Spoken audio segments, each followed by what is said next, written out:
বাংলাদেশের রণতরী থেকে বঙ্গোপসাগরে মিসাইল লঞ্চ, ব্যাপারটা কি? তাহলে কি ভারতের বিরুদ্ধে যুদ্ধের প্রস্তুতি নিচ্ছে তারা?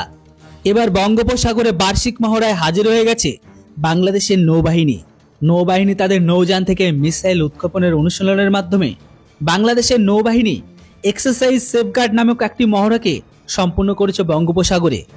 বাংলাদেশের নৌবাহিনী এমনকি সেনাবাহিনী, বিমান বাহিনী প্রধানদের উপস্থিতিতে মিসাইল লঞ্চের অনুশীলন অনুষ্ঠিত হয়। বাংলাদেশের নৌবাহিনী, সেনাবাহিনী আর বিমান বাহিনী প্রধানের উপস্থিতিতে মিসাইল লঞ্চের অনুশীলনটি অনুষ্ঠিত হয়। এমনকি যে জাহাজ থেকে এই মিসাইলটি উৎক্ষেপণ করা হয় সেখানে ছিলেন এই তিন বাহিনীর প্রধানরা। জাহাজ বিভাগীয় প্রধানের গার্ড অফ অনারের সম্মানে ভূষিত করা হয়। বাংলাদেশ নৌবাহিনী একাধিক জলযান সেখানে অংশ নেয়, এমনকি সেটাতে যুক্ত হয়।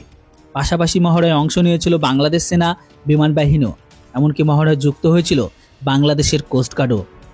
বাংলাদেশ নৌবাহিনীর জাহাজ থেকে মহড়ার শেষ দিন লঞ্চ করা হয় একটি মিসাইল। পাশাপাশি নৌবাহিনীর জাহাজ থেকে যুদ্ধবিমান প্রতিরোধকারী গোলাও বর্ষণ করা হয় মহড়ার অংশ হিসাবে। অন্যদিকে সূত্রের খবর অনুসারে বাংলাদেশ নৌবাহিনীর একটি জাহাজ পাঠানো হচ্ছে পাকিস্তানের করাচি বন্দরে। বাংলাদেশের জাহাজ বনৌজা সমুদ্রজয় অংশ নেবে পাকিস্তানের করাচির আসন্ন আন্তর্জাতিক ফ্লিট রিভিউতে। তবে 7 থেকে 11 ফেব্রুয়ারি পর্যন্ত এই জাহাজটি থাকবে করাচিতে। জানা গেছে ক্যাপ্টেন মোহাম্মদ শাহরিয়ার আলমের নেতৃত্বে বনৌজা সমুদ্রজয় জাহাজে রয়েছে 274 জন নাবিক। এই জাহাজে উপস্থিত রয়েছে বাংলাদেশ নৌবাহিনীর 33 জন অফিসার। পূর্বে বাংলাদেশের দুটি বাণিজ্যিক জাহাজে আসে পাকিস্তান থেকে।